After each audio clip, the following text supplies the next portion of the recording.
L'homme ne vit pas seulement du pain, mais de toute parole qui sort de la bouche de Dieu. Matthieu 4, verset 4. C'est ce que les sœurs, filles de Saint Paul, œuvrant dans l'archidiocèse de Kisangani en République démocratique du Congo, en collaboration avec les coopérateurs pauliniens, ont voulu signifier en organisant du 21 au 28 février 2021 une semaine biblique à la cathédrale Notre-Dame du Très Saint-Rosaire avec comme thème que la parole poursuive sa course. Quels ont été les objectifs spécifiques? Son objectif est que les chrétiens arrivent à se familiariser avec la parole. La semaine biblique les a stimulés à lire la Bible pour connaître un peu plus. Plusieurs activités ont été organisées, allant des conférences de bas à l'adoration eucharistique, en passant par la pratique de la lectio divina. L'abbé Archange Campi, bibliste de formation et secrétaire général de l'Assemblée épiscopale provinciale de Kisangani à Sepkis, a aidé à comprendre la manière de lire et d'interpréter la parole de Dieu en explicitant les différents sens possibles, littéraires, moral, spirituel, eschatologique et autres. La sœur Augustine Madonda, supérieure locale des sœurs filles de Saint-Paul, a traité du thème de l'impact de la parole de Dieu dans la vie chrétienne. L'homme est imprégné de la parole.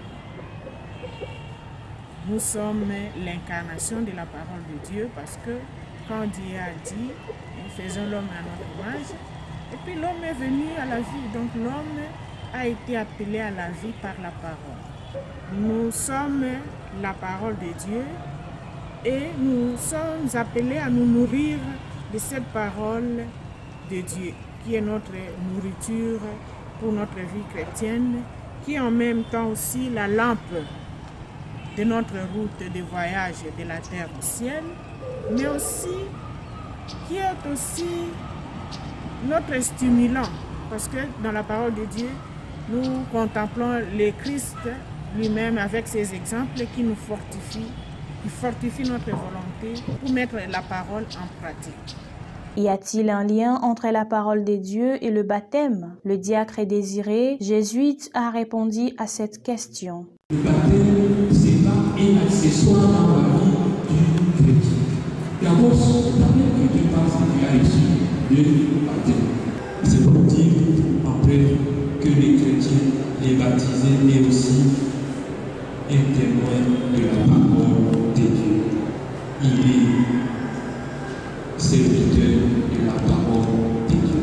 Le baptisé doit être un serviteur de la parole de Dieu. Le diacre a terminé son intervention par une question provocatrice. Pourquoi devenons-nous des chrétiens tièdes après notre baptême? Nous sommes baptisés pour satisfaire à quelques besoins.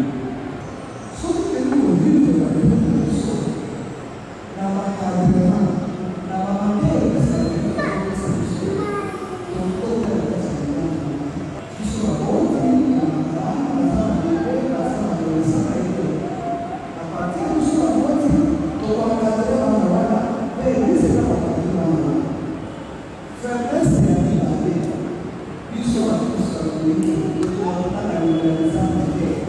La sœur Béatrice Moussouamba a initié les fidèles à la pratique de l'adoration du très saint sacrement de Jésus, voie, vérité et vie. Les fidèles de la cathédrale ont été initiés aussi à la pratique de la lectio divina ou de la prière avec la parole de Dieu.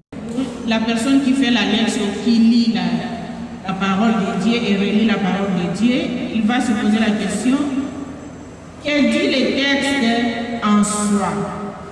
Donc Jésus te rejoint tel que tu es. Ce qui fait que la parole que tu écoutes, la parole que nous écoutons,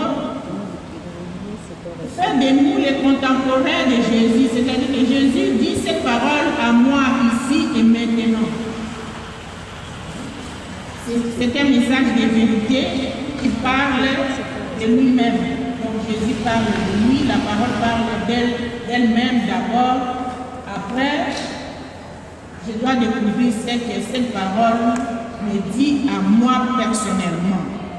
La fête de la Bible a été clôturée par un concert organisé dans la grande salle de la cathédrale Notre-Dame du Très Saint-Rosaire le dimanche 28 février 2021, après une cérémonie d'intronisation de la Bible au cours d'une messe présidée par l'abbé Maximilien Lobanga, curé.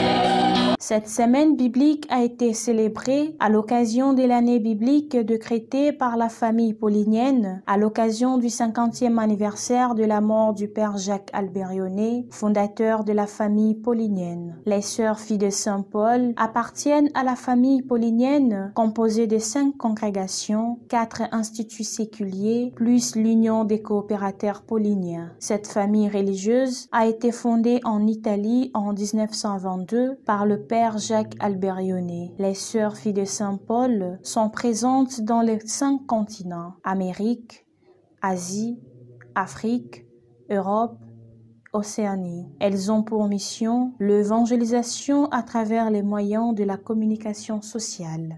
Pour Archikiss Online, reportages et commentaires, Yusil Rosalita Kachuva, prise de vue de son et montage, Cédric Sabiti. Remerciements, Son Excellence Monseigneur Marcel Outembitapa, archevêque de Kisangani et président de la Conférence épiscopale nationale du Congo Sanko, aumônerie universitaire, paroisse Saint-Esprit.